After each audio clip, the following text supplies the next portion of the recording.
Ele é advogado especializado em defesa comercial e direito do consumidor. Foi secretário da Justiça e da Defesa da Cidadania do Estado de São Paulo entre 2000 e 2002 e depois secretário nacional da Reforma Agrária. Fundador e presidente da Associação Brasileira de Ouvidores, Ombudsman, ABO. É membro do Conselho Nacional de Combate à Pirataria e da Comissão de Combate à Pirataria da Ordem dos Advogados do Brasil, Seção São Paulo. Arena Livre tem o prazer em receber Edson Vismona, que é presidente do Instituto Brasileiro de Ética Concorrencial, Ético, e do Fórum Nacional contra a Pirataria e a Ilegalidade. Vamos falar sobre pirataria e todas as formas de driblar a concorrência que tanto mal fazem à economia do país como um todo. Comigo na bancada, o deputado Edson Giriboni, do PV, e o deputado Gilmar Gimenez, do PP. Muito obrigado pela presença dos senhores. Bem-vindo, deputado Gilmar Gimenez, deputado Edson Giriboni. Muito bem-vindo, doutor Edson Vismona. Uma grande satisfação. Em participação previamente gravada, os deputados Davi Zaia, do PPS, Coronel Camilo, do PSD, Itamar Borges, do PMDB e Jorge Wilson Xerife, do Consumidor, do PRB. Doutor Vismona, antes de mais nada, eu queria que o senhor identificasse para nós e para o nosso telespectador o que vem a ser a pirataria. Quando a pessoa fala em pirataria, dá a impressão que é no Porto de Santos, quebrando o lacre de um container, e não é nada disso. A pirataria que se processa, aliás, pirataria, contrabando, descaminho, são muitos nomes, mas o estrago é o mesmo, né? Bem-vindo. Com certeza. Eu agradeço a essa oportunidade, Jorge, especialmente na presença dos nossos deputados Giriboni e Gimenez, que é uma honra para mim participar desse programa com vocês. O aspecto da pirataria popularmente envolve diversos outros delitos. Nós comumente identificamos pirataria, mas na verdade nós estamos falando também de contrabando, de falsificação, de contrafação. Tudo é traduzido popularmente como pirata, um produto pirata, que pode ser um produto que vem do contrabando, do descaminho, ou falso, contrafeito. Então é um grande universo da criminalidade que vai dominando e ampliando o seu poder junto ao nosso mercado. Este é o sentido de defesa que nós apresentamos. Tanto o Fórum como o Ético coordenam o movimento brasileiro em defesa do mercado legal brasileiro. Por que desse movimento? Nós reunimos mais de 70 entidades representativas dos setores produtivos, porque nós estamos sendo ameaçados continuamente. O mercado ilegal no Brasil movimenta minimamente 130 bilhões de reais ao ano. Esses são os prejuízos. Que conta é? Só o orçamento do Estado de São Paulo, 206 bilhões. 130 é a pirataria no Brasil. A perda brasileira com produtos ilegais. Esta é uma análise que nós apresentamos todos os anos, baseada em dados que os setores produtivos, na verdade 16 setores, por isso que eu digo mínimo, porque tem muitos outros setores que não participam desse levantamento. 16 setores produtivos perdem por ano, essa estimativa do ano passado, 89 bilhões de reais. Fazendo um cálculo médio de 46% de impostos sonegados, nós temos então mais 41 bilhões de sonegação. Um total 130 bilhões. É um montante expressivo que está financiando verdadeiras organizações criminosas que ocupam as nossas fronteiras, que trazem esses produtos via rodoviária, especialmente pelas nossas estradas, e chegam nas nossas cidades. Então, é um fenômeno mundial, evidente, mas o Brasil, pelo tamanho do seu mercado, ele atrai e muito estas práticas criminosas. Deputado Edson Giriboni, o Estado não se defende, né? O deputado, inclusive, foi à tribuna recentemente e falou da possibilidade de fechamento de um posto da Fazenda lá de fiscalização na sua cidade de Itapetininga, é isso, deputado? Itapetininga, exatamente. Cumprimentar o secretário Edson Vismona, parabéns pelo trabalho, Jorge, prazer. Obrigado. Deputado Gilmar Gimenez. Mas o Jorge colocou, falta mais fiscalização, falta mais eficiência. É que nem eu vejo mais ou menos como uma pessoa que está doente, você tem o diagnóstico, e não tem o devido tratamento. Mais ou menos acho que é o que acontece com a pirataria. Está mapeado, sabe os locais onde entram os produtos contrabandeados. Vendo uma matéria aqui onde tem os pontos de maior concentração de produtos pirateados. E o que eu vejo é isso aí. Você tem o diagnóstico, mas não está tendo o devido tratamento pelos vários órgãos responsáveis, enfim. E aí essa notícia pode ser que feche o posto fiscal lá da cidade de Itapetininga, aqui na direção do Mercosul. Quer dizer, vai na contramão do que a gente quer, mais eficiência do poder público, melhor prestação de serviço à população. Então eu gostaria, secretário, como é que o senhor vê isso? Quer dizer, se eu estou certo na minha visão. Um diagnóstico correto, mas o tratamento inadequado, né, pela grandeza dos números que se apresentam aí, não é de hoje, isso é histórico, né, o que vem acontecendo com a pirataria no Brasil. Como que o senhor vê essa situação, o que está faltando efetivamente, de forma bem objetiva, para a gente poder ter um tratamento adequado a essa... É uma doença na área econômica. Perfeito, deputado. A sua experiência fez um diagnóstico de uma doença que é exatamente isso que nós temos. Eu compararia a diabetes. Nós não percebemos, ela vai se instalando, é insidiosa, ela vai tomando conta, vai agravando o estado do paciente e pode levar à morte. É exatamente isso, é uma doença e ela não é percebida pela sociedade, esse é um fato. A nossa sociedade ela é muito leniente com estas práticas e é tudo isso que as organizações criminosas querem, não serem reconhecidas. Não sendo reconhecidas, elas têm liberdade de ação. E elas vão tomando conta do espaço. Então, quando nós falamos em pirataria, rapidamente vem a imagem do camelô. Porque é o que nós encontramos nas nossas ruas. E é uma imagem que sensibiliza a todos. Porque é um trabalhador que está ali na rua, sol a sol, garantindo o seu sustento, vendendo produtos ilegais. E aí existe, sem dúvida, uma situação em que as pessoas comentam, mas por que você vai penalizar um trabalhador que está lá lutando pela sua sobrevivência? O problema não é o camelô, é a estrutura que está por trás dele. E aí vem esse aspecto muito bem colocado, deputado, dessa doença insidiosa.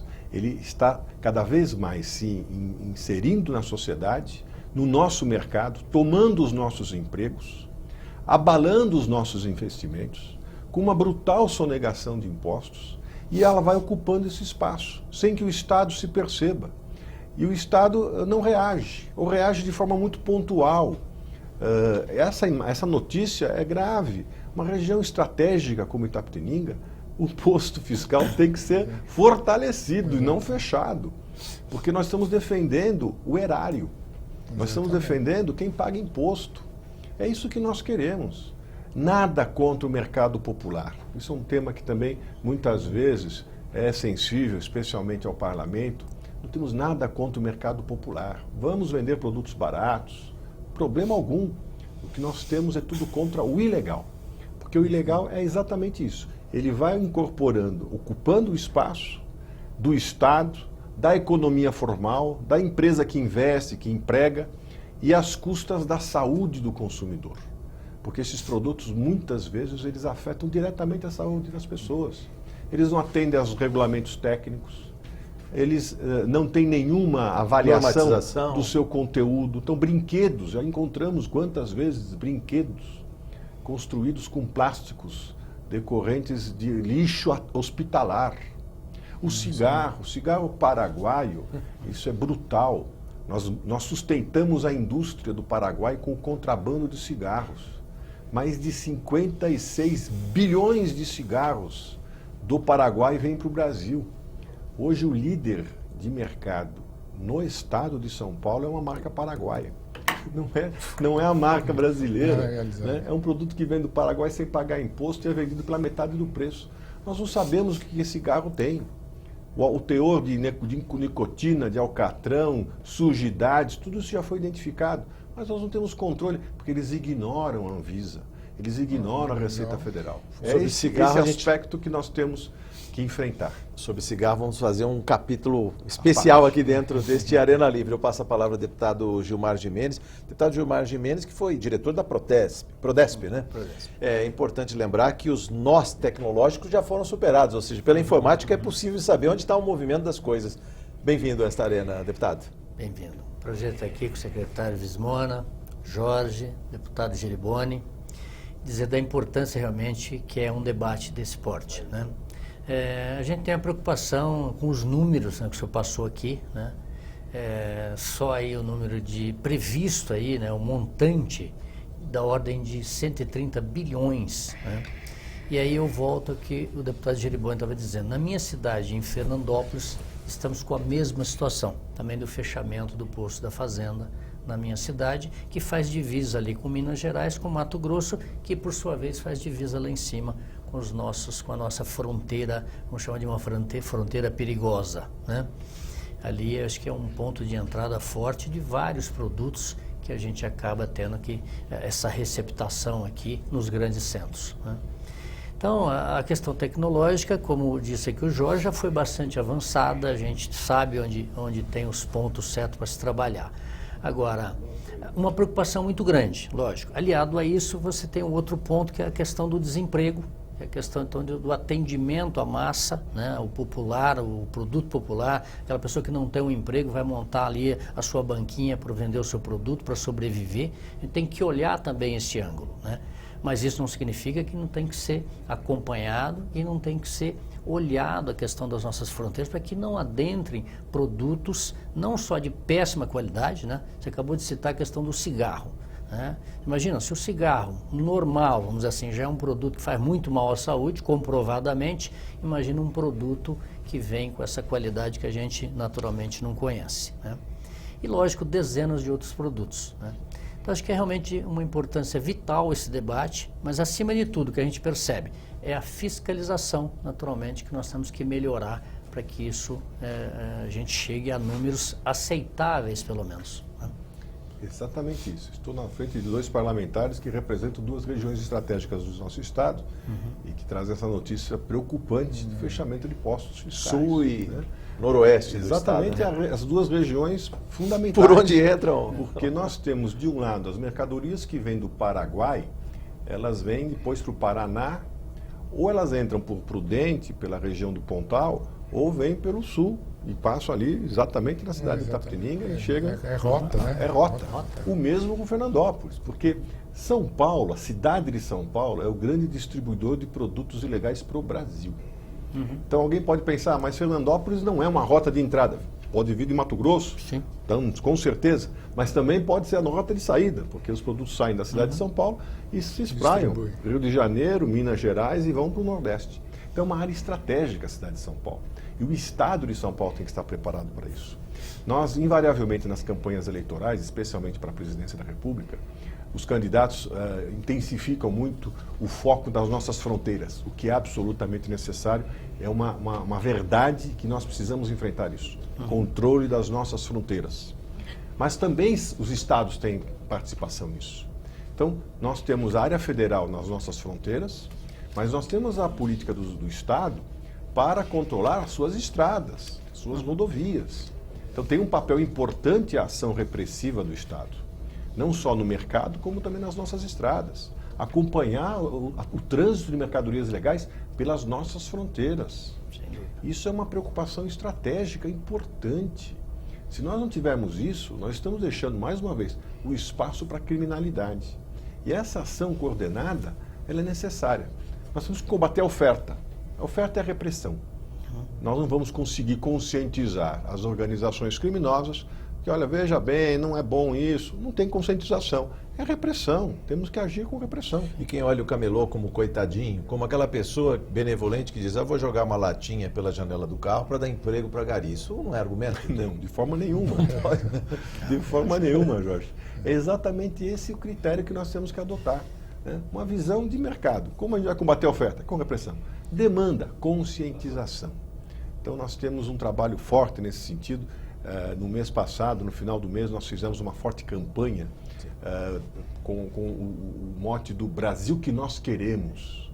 Nós unimos a Frente Parlamentar Mista da Câmara e do Senado de combate ao contrabando, tem uma frente parlamentar mista no Congresso Nacional, o Ministério da Justiça e esse movimento em defesa do mercado legal brasileiro, articulando propostas concretas, como os senhores deputados afirmaram. Diagnóstico nós já temos. Agora precisamos ir para a ação, para a prática. O que precisa ser feito efetivamente para combater esse espaço criminoso, né? Essas ações articuladas, cooperação, integração. Isso é possível. Nós fizemos isso em São Paulo de 2010 a 2012. São Paulo deu um exemplo para o mundo de combate ao comércio ilegal. Infelizmente, depois perdemos tudo. Por 4 anos isso se perdeu, nada mais se fez. Está na hora de nós retomarmos esse trabalho de integração, de cooperação, e o parlamento do nosso estado é fundamental nesse processo. Doutor Vismona, eu gostaria que o senhor visse com atenção a pergunta do deputado Davi Zaia, do PPS, que trata bem dessa questão da pirataria. Vamos ouvi-lo. Cumprimentar o doutor Edson Vismona, parabenizá-lo pelo trabalho que faz, né? Muito bom tê-lo aqui no Arena Livre. E esse tema, né, não só do contrabando, como da concorrência que a gente tem hoje entre os países, né, os países dando incentivos muitas vezes para levar indústrias, né, nós temos aqui hoje essa questão com o vizinho Paraguai, né, que é uma questão sempre de fiscalização das fronteiras de um lado para evitar o contrabando, né, e do outro lado aquela atividade legal, que é quando um país oferece uma condição muito vantajosa, muitas vezes levando indústrias para lá, essa indústria exporta para cá e a gente perde emprego no Brasil e o emprego vai embora e o Brasil passa a receber só os produtos. Nós temos aqui na América do Sul, o Brasil faz parte, talvez seja né, o país que incentivou muito isso, né, o Mercosul. O Mercosul foi justamente a ideia de se constituir um bloco, né, com Argentina, Uruguai, Paraguai, o Brasil, né, depois se avançou até para a Venezuela, tem hoje os problemas políticos em relação à Venezuela, mas em relação ao Paraguai, Uruguai e Argentina, o bloco tem toda uma ideia de se ter uma legislação que permita a livre circulação de mercadorias. Mas isso não tem evitado, né, que a gente tenha essa concorrência do incentivo fiscal que é feito em alguns países em detrimento dos outros, e também não tem evitado essa questão do contrabando. Doutor Edson, o que está faltando na legislação e na Constituição do Mercosul para que a gente avance, né, tendo também esse fórum como regulador dessas questões? Eu agradeço muito, deputado Zaia, pelas suas palavras e pelo incentivo constante nessa nossa luta. No Mercosul, o que nós temos enfrentado é não entrar na pauta essa questão, não entra na pauta. Por anos, o governo brasileiro, que é o mais interessado, porque é o nosso mercado que está em risco, e é uma obrigação do Estado defender o mercado brasileiro, qualquer país faz isso, o nosso país não vinha tendo essa atenção. Felizmente, isso mudou.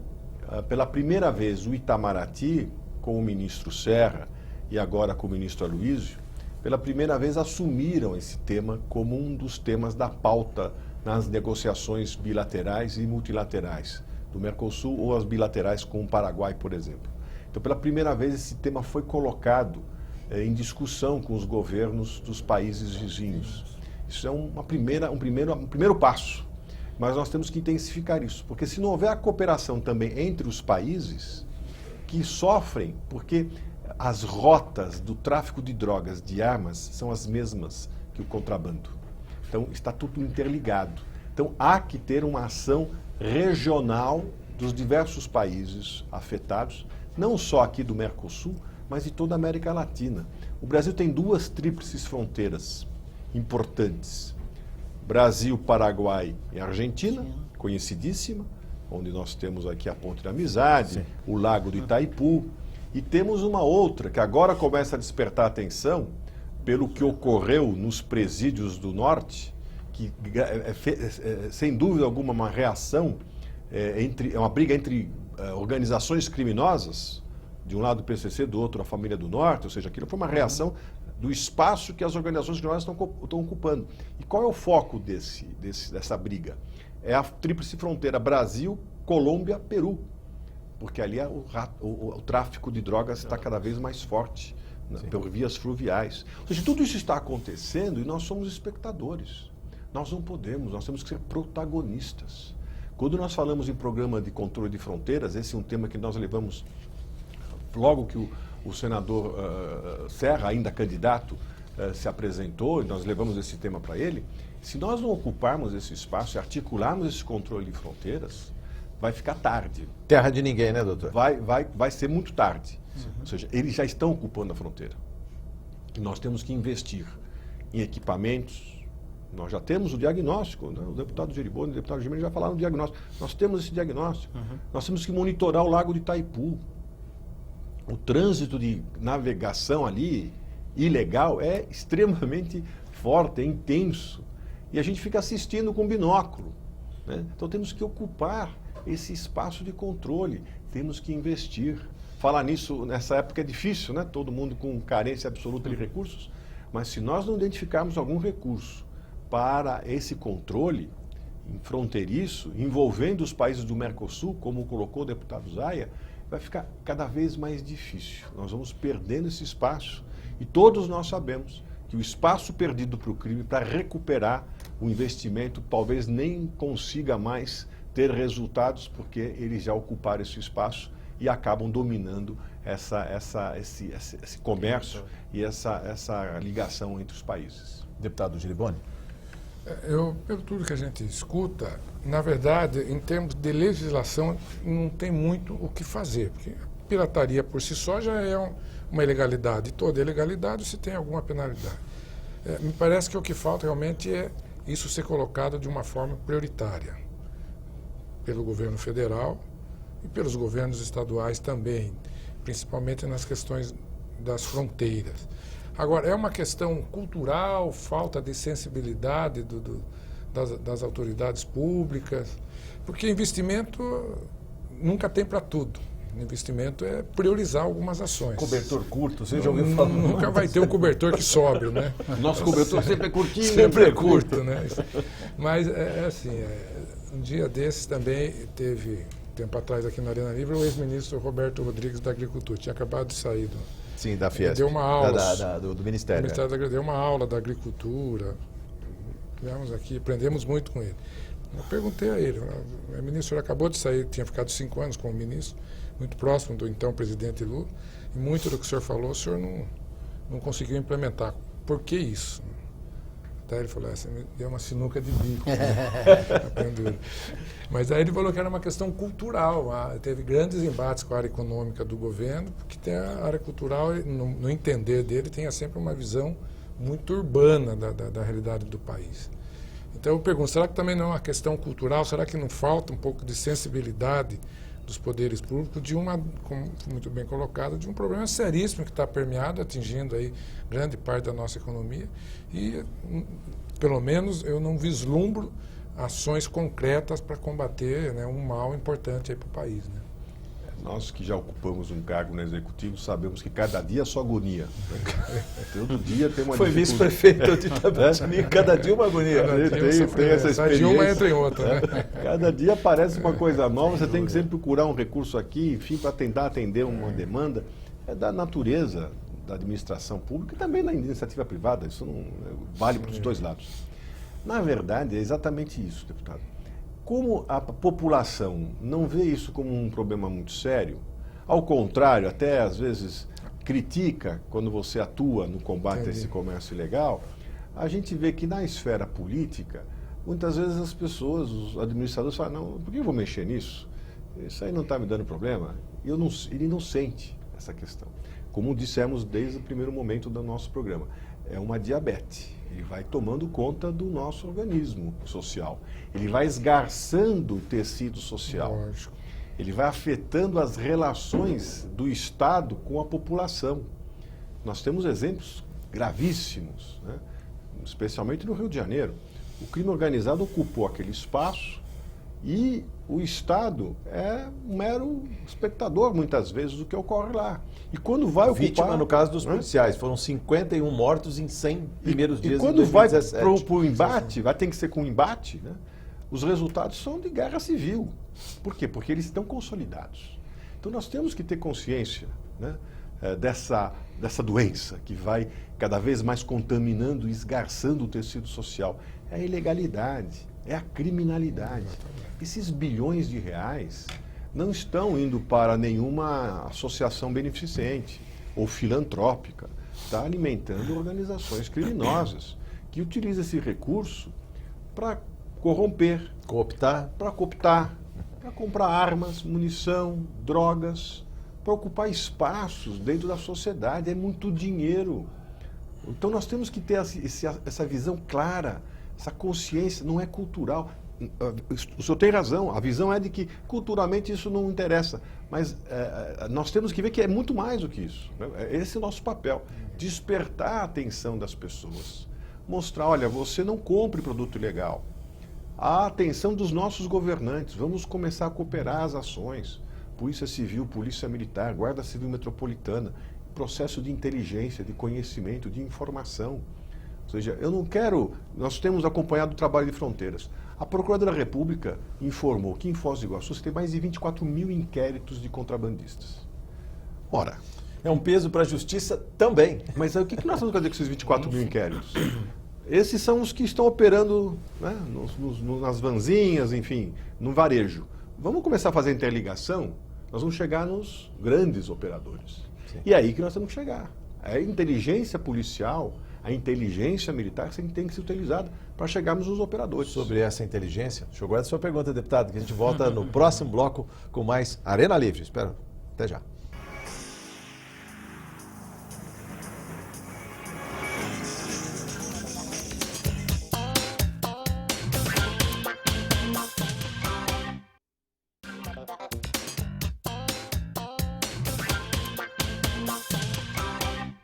Estamos de volta no Arena Livre, hoje conversando com Edson Vismona, que é do Instituto Ético, o Instituto Brasileiro de Ética Concorrencial e também do Fórum Nacional contra a Pirataria e a Ilegalidade. O senhor falou no primeiro bloco sobre uma ação coordenada que havia das entidades com a Polícia Militar aqui em São Paulo, que é justamente a intervenção, a pergunta do deputado Coronel Camilo, do PSD. Vamos ouvi-lo.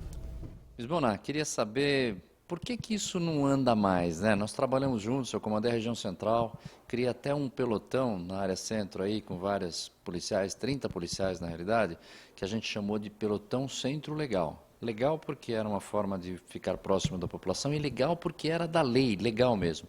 E fizemos muitas ações em conjunto contra a pirataria, nessas galerias, nesses shoppings e na própria rua. O que está acontecendo hoje que a gente não vê mais esse tipo de ação?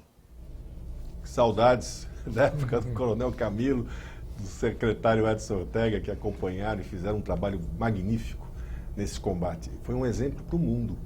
A secretária de Segurança Interna americana, ministra, ela esteve no Brasil e fez questão de visitar São Paulo. Visitou o prefeito, porque ela queria entender o que estava acontecendo aqui. E é exatamente isso, nós colocamos em prática. A prefeitura, à época, colocou em prática esse trabalho de coordenação, trazendo esforços da Polícia Civil, Militar, Federal, da Receita Federal, do PROCON, do IPEM, junto com as entidades... Força-tarefa. Força-tarefa, junto com as entidades municipais, organizando operações contínuas. E esse trabalho foi fantástico. A Prefeitura apreendeu, naquele período de 2 anos, mais de 78 milhões de produtos, equivalente a 2 bilhões de reais. E aí é que mostrou o sentido dessas ações, coordenadas, integradas do Estado, do município, da União, combater os shoppings. Não é o camelô. O camelô é uma ponta. Mas os shoppings que nós temos hoje em São Paulo, na região da 25 de Março, no Bom Retiro, na Paulista, Avenida Paulista, é um escárnio. Estes estabelecimentos reúnem centenas de boxes pequenos. Os preços dos aluguéis desses boxes são os mais altos do Brasil. Ultrapassa o da Oscar Freire, ultrapassa do Shopping Guatemi. Pelo tamanho do estabelecimento. É R$900 ao metro. R$900 ao metro no aluguel. Ou seja, é uma estrutura fantástica que está aqui, na nossa cidade, na nossa capital, distribuindo esses produtos para o Brasil inteiro, controlados por organizações criminosas. E, na época, foi feito esse trabalho. O Coronel Camilo, à frente da Polícia Militar, na sua região, fez um trabalho exemplar, mostrando que o que nós temos que combater é o ilegal. Aí depois, com a eleição, o prefeito que assumiu, à época, abandonou totalmente. Conversei com ele várias vezes, mostrando a importância de manter as operações delegadas, né, que era também uma situação muito interessante da relação da Polícia Militar com a Prefeitura. Tudo foi abandonado para a alegria das organizações que só multiplicaram esses espaços da ilegalidade.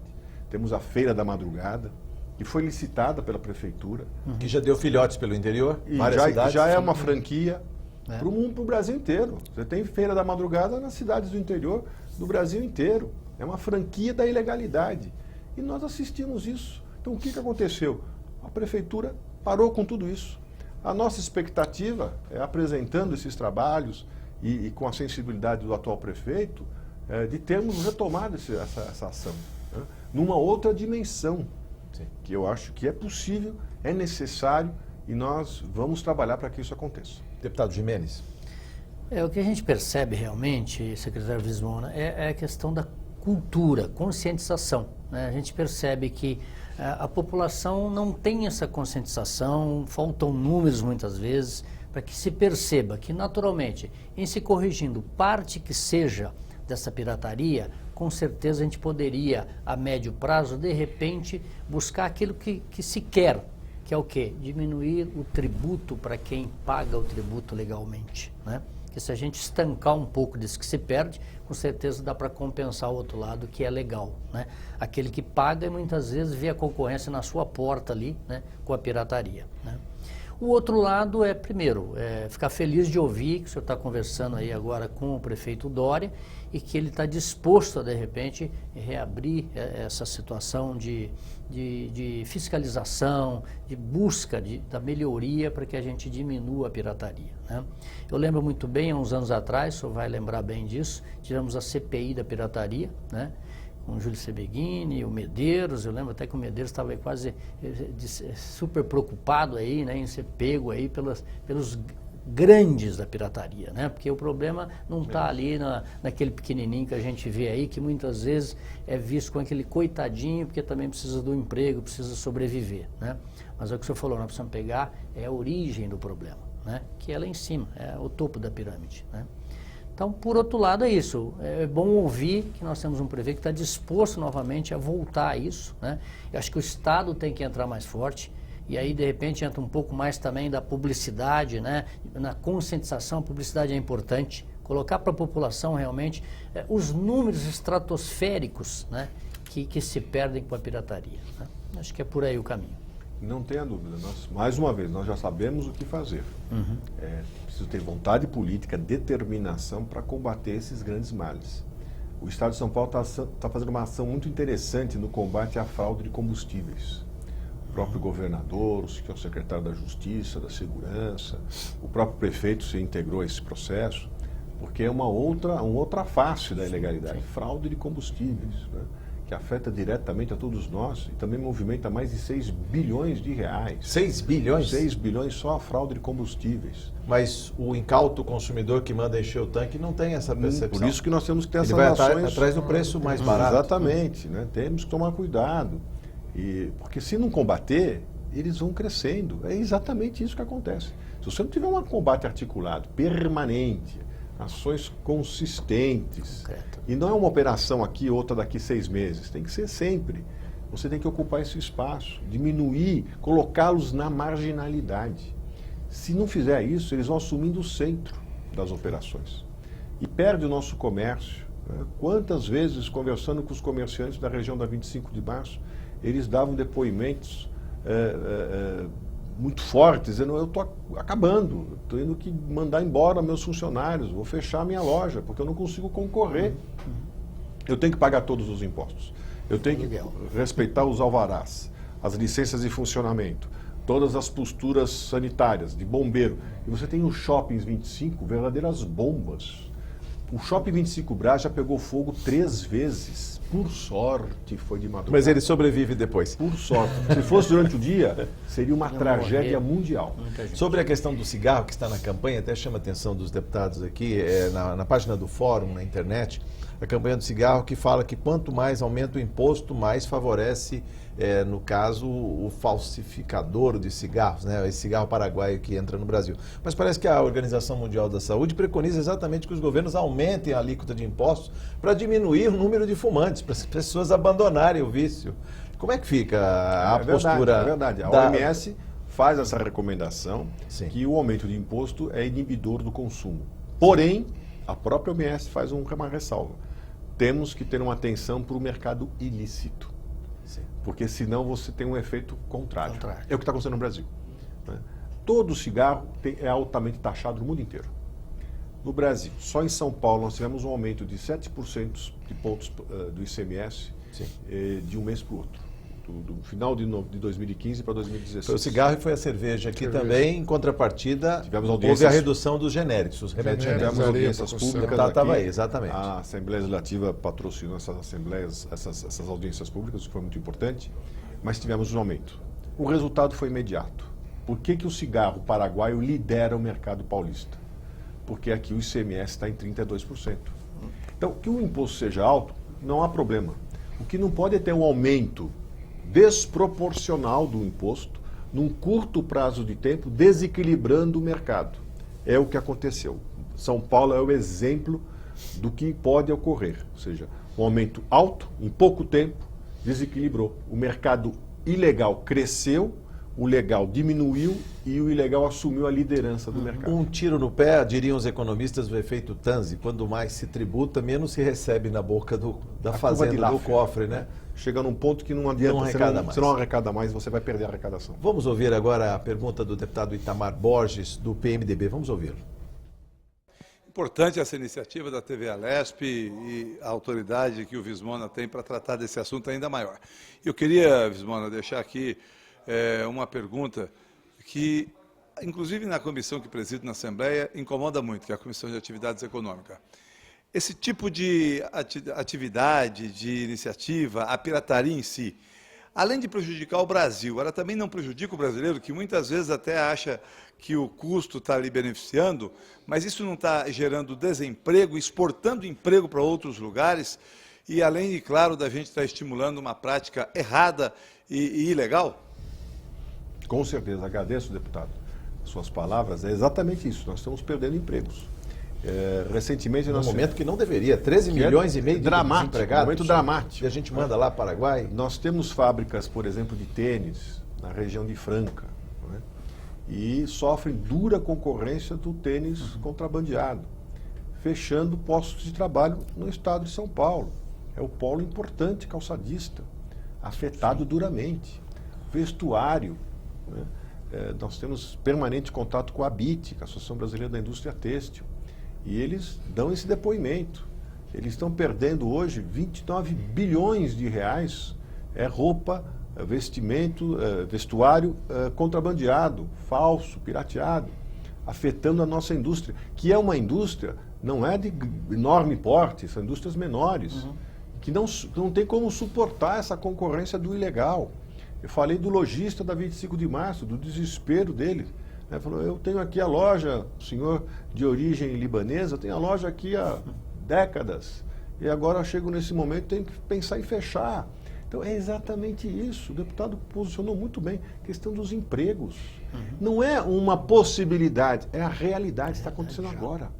Porque o nosso mercado ele é importante, e nós não temos muitas vezes noção disso.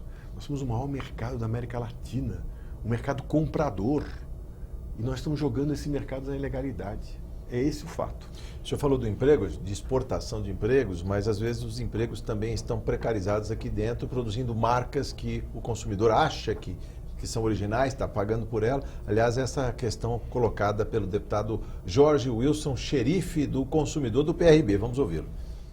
Doutor Edson, na verdade a gente fica atento com a questão dos consumidores quando o consumidor vai consumir um produto sem origem, um produto pirata. De repente ele entende que esse produto é a marca X ou a marca Y, mas qual é a garantia desse consumidor? Sempre a nossa orientação é que esse consumidor exija a nota fiscal com a procedência do produto. Não é? A nota fiscal, Lei 8.137, ela garante o quê? Que ela fala dos crimes contra a ordem tributária. Então é importante que todo cidadão exija, independentemente do fornecedor, oferecer a nota. Na verdade, a nota fiscal é um dever de todo comerciante, de todo fornecedor de bens e serviços. Mas muitos consumidores ainda vão embora, compram o produto, olha, eu produto da marca X e levo o produto sem a nota fiscal. Como ele poderá reclamar nesse caso? Como disse o deputado, atento à questão da defesa do consumidor, não pode reclamar. Ele não fez a parte dele. Não fez. Exigia nota fiscal. Não vai ter nota, enfim. Ele está completamente desprotegido. E a gente vê essa questão da compra, da opção de compra pelo mais barato, né? Nós costumamos falar sempre que o barato sai caro. Sai mesmo. Esse produto não tem durabilidade. Eu conheço uma secretária, muito feliz com a compra que ela fez de um iPhone. Idêntico ao produto Era um original. iPhone. Era um iPhone, tinha até antena. Não funcionou. Ela jogou fora dos R$150. Ficou feliz porque comprei um produto, olha, mas funcionou? Ainda não. Não conseguiu fazer ligar? Não ia funcionar nunca. Ela pagou 150, ela jogou fora R$150. Produziu lixo. Isso é do mínimo, é um produto que não funciona. E o produto que atende, que afeta a sua saúde? É o caso de um tênis. Um tênis, se não tiver adaptado perfeitamente com os equipamentos, os materiais adequados, ele vai causar problemas na pessoa que utilizar. Se não tiver o óculos adequado, vai causar maiores problemas. O cigarro, nós já comentamos, brinquedos. Né? Então, são produtos que afetam a saúde das pessoas. E a gente não tem conhecimento disso ou prefere arriscar. Né? Então, o consumidor ele fica completamente desprotegido com a compra desses produtos ilegais. A 9 minutos do encerramento da nossa conversa, deputado Geriboni, vamos fazer um... Não, rapidinho. A gente vê que o Estado de São Paulo implantou a nota fiscal paulista incentivando o comércio legal. Né? Os números são bastante impressionantes. O Estado já distribuiu mais de 15 bilhões entre créditos e prêmios distribuídos. Então, é um setor importante for aumentar a participação da legalidade para combater a pirataria. Agora, eu pergunto, os setores que são altamente prejudicados pela pirataria, os fabricantes de cigarros legais, os fabricantes de DVD, de CD, como que o setor econômico, o setor da atividade econômica que é prejudicado pela pirataria, tem participado desse processo? Ou eles estão de uma forma passiva, ou estão sendo propositivos, trabalhando na diminuição da carga tributária? O caso do cigarro tem um apelo de saúde pública, mas Sim. Os outros não. A carga tributária no Brasil é alta. Como que esses setores podem ser proativos nesse combate à pirataria? Eles têm sido proativos. Tem sido. Nós temos esse movimento de defesa do mercado legal brasileiro. Uma das bandeiras é a questão tributária. Buscar simplificação tributária. Essa é uma pauta constante do ético. Né? Nós temos depoimentos de grandes empresários dizendo que, em comparação com outros países do mundo, não existe a menor proporcionalidade. O que nós temos que investir em pessoas para cuidar da área fiscal, para pagar imposto, ou seja, nós temos que administrar o pagamento de impostos, é algo que não existe em paralelo no mundo, porque é muito complexa a nossa cadeia produtiva e muito complexa a cadeia, a organização tributária do nosso país, né? Nos 3 níveis. Então nós temos que trabalhar pela simplificação, auxiliar quem quer pagar imposto que seja a vida facilitada, não prejudicada, né? Porque é muito difícil. Então nós temos que trabalhar por simplificação tributária. Quando se fala em reforma tributária, às vezes a gente imagina, é tão enorme o desafio, mas temos que começar a dar passos concretos nesse sentido, né? Avaliar as maiores distorções, conseguir dar um passo importante nesse processo de simplificação e de diminuição da carga tributária. No caso do mercado ilegal, o que nós queremos é ampliar a base. Sim. Mais pessoas paguem impostos, que mais empresas paguem impostos. Aí você pode ter uma maior equalização. O que não tem, é o que acontece hoje, o que existe hoje, é que você tem poucos pagando muito. E aí fica cada vez mais pesada essa carga. Estimula a cada sonegação. vez mais difícil de você suportar. Ainda dá tempo para uma pergunta ou sua saudação ao nosso convidado. Nosso tempo já está se esgotando. Realmente é importante essa discussão, né? Eu que conheço bastante o doutor Vismona, aí, com a sua experiência, né? Mas aí uma última pergunta, né? Dentro da área de tecnologia, o que você entende que poderia melhorar para que a gente conseguisse também, naturalmente, ter essa reversão? Na tecnologia nós temos uma coisa fantástica, que é a rastreabilidade de produtos. Hoje você tem uma tecnologia que você pode identificar toda a qualidade daquele produto, a origem daquele produto, de onde ele veio, para onde ele foi, com um smartphone. Você consegue fazer a leitura automática.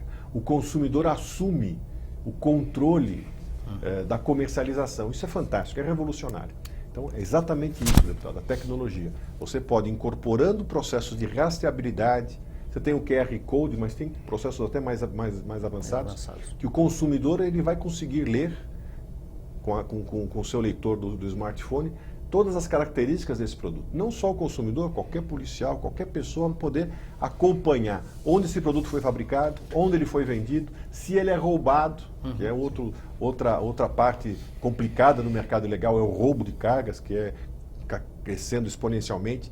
Então, o consumidor assume o controle, ele vai conversar com o produto e o produto vai falar para ele a sua origem e mostrar se ele é legal ou não. Governos são muito refratários a baixar impostos, todo mundo sabe disso, mas por que as próprias companhias também não fazem a sua parte? Eu vou lembrar aqui que o Netflix está presente em metade das residências dos Estados Unidos, inclusive bloqueando aí o avanço dos assinantes de TV a cabo. E para os responsáveis pelo Netflix, a pirataria não é um problema, porque o preço baixo da assinatura desestimula a pirataria. Quer dizer, não seria essa a visão que se deveria ter aqui no Brasil? Baixamos os preços, baixamos os impostos e aí a pirataria desaparece por si só? Esse é um lado econômico, né? Ou seja, se você tiver uma equalização de impostos e você conseguir repassar esse ganho para o preço, aqui no Brasil nós temos uma perversão tributária. Nós oneramos fortemente o consumo. Então, quando você conseguir diminuir esse imposto no consumo, você diminui o preço. E é o que a empresa quer. Nós temos uma multinacional brasileira, recentemente o diretor dela me deu o seguinte depoimento, que a matriz está espantadíssima, porque a Argentina já superou o mercado brasileiro. Você tem 40 milhões de argentinos, 200 milhões de brasileiros. Como é que o mercado argentino pode ser maior que o brasileiro? É impossível. E a empresa não quer ganhar mercado? Claro que quer, mas ela tem um impacto dos impostos no seu preço. Sua saudação ao nosso convidado antes das considerações finais, deputado Edson Geriboni. Não, muito obrigado. Parabéns pelo trabalho. Difícil, uma missão complexa, mas importante para o país. Acho que o recado que fica aqui para os telespectadores, acho que não compre produtos ilegais, produtos que são fabricados de contrabando, pirata. Porque cada um fizer vai estar ajudando o país, né? Ajudando aqueles que trabalham dentro da lei, né? Acho que esse é o grande desafio. Mas parabéns pelo trabalho, pela coragem, né, de se pôr à frente aí de um embate que não é fácil, mas sucesso. Obrigado. Deputado Gilmar Gimenez. Prazer estar aqui com o doutor Edson Vismona, com o Jorge, deputado Geriboni, e dizer realmente, é uma felicidade estar aqui com vocês discutindo um assunto tão sério de tamanha importância para o país, né? Acho que é importante realmente a gente continuar esse debate e ver que caminhos a gente pode tomar. Acho que a reforma tributária, e uma delas está aí acontecendo agora nesse momento, é de vital importância. Acho que está mais do que claro isso, né? Aliado a outras situações que a gente pode trabalhar também em conjunto, né? A própria justiça, agilização de julgamentos, quando é uma coisa que tem que ser punida com mais virilidade, né? Também acontecer a punição realmente, né? Eu, por exemplo, não vi nenhum andamento em cima da finalização de uma CP que tivemos anos atrás, né? Então, acho também isso que incentiva, porque se não há punição para nada, realmente as coisas podem não acontecer da forma que a gente gostaria. Suas considerações finais para encerrar. Primeiro, falar a pirataria e o futuro. Lembrávamos aqui antes do início da gravação do programa que o Airbnb, um sistema de locação de aluguel de quartos, né, era considerado o pirata dos hotéis, como o Uber, o pirata dos taxistas, não é? De qualquer maneira, a tecnologia não está desatando nós e o que é pirata hoje pode ser uma empresa portentosa e global amanhã. Suas considerações finais, doutor Edson Vismona, olhando o futuro agora. Inicialmente, agradecer essa oportunidade de estar aqui com os nossos deputados, Geriboni e Gimenez. E, Jorge, é fundamental esse papel do Legislativo, né? Acho que nós temos que valorizar a esfera política. Ela sofre, como todos nós, né, em momentos difíceis, de uma crise ética. Mas a área política ela é fundamental. Sem o político, nós não vamos conseguir mudar isso. Porque são reformas estruturantes, necessárias para o nosso futuro. O Brasil tem um destino fantástico pelo seu tamanho, pela sua pujança, pelo seu povo. Nós tem que estar à altura desse desafio. Esse futuro não demora a chegar, doutor? Por isso que nós colocou no seu artigo na Folha de São Paulo. Por isso que nós temos que atalhar alguns caminhos. Nós temos que identificar rapidamente que reformas estruturantes são necessárias e importantes para fazer agora, já, né? Ou seja, não podemos deixar para depois. É a hora de fazer. E é esse o trabalho, esse é o destino que nós temos que abraçar para a grandeza do nosso país, do nosso mercado, do interesse nacional. Então eu vejo no futuro, se nós tomarmos atitudes imediatas, nós vamos ter um futuro melhor, porque nós estamos privilegiando quem cumpre a lei, quem tem princípios éticos. Ética e legalidade são fundamentos da convivência humana e nós temos que fortalecer isso. E é já. Porque o futuro está aí. Se nós não trabalharmos agora, às vezes em reformas difíceis, que muitas vezes criticadas, porque, vou mudar agora, mas porque se não fizermos agora, o futuro está prejudicado. Então nós temos que ter essa grandeza, essa visão de estadistas. E com certeza a Assembleia Legislativa ela vai caminhar nesse sentido e conte com todo o nosso apoio, porque nós, a sociedade civil, tem que estar próxima do nosso Poder Legislativo para articular e cooperar nesse processo. Ponto final. Críticas, sugestões, comentários pelo endereço eletrônico arenalivre@al.sp.gov.br. Doutor Edson Vismona, muito obrigado por seu esclarecimento. Eu que agradeço. Volte mais vezes. Sempre que convidado, estarei aqui. Muito obrigado, deputado Edson. Deputado Gilmar, muito obrigado. Muito obrigado por sua audiência. Até o próximo Arena Livre. Eu espero você.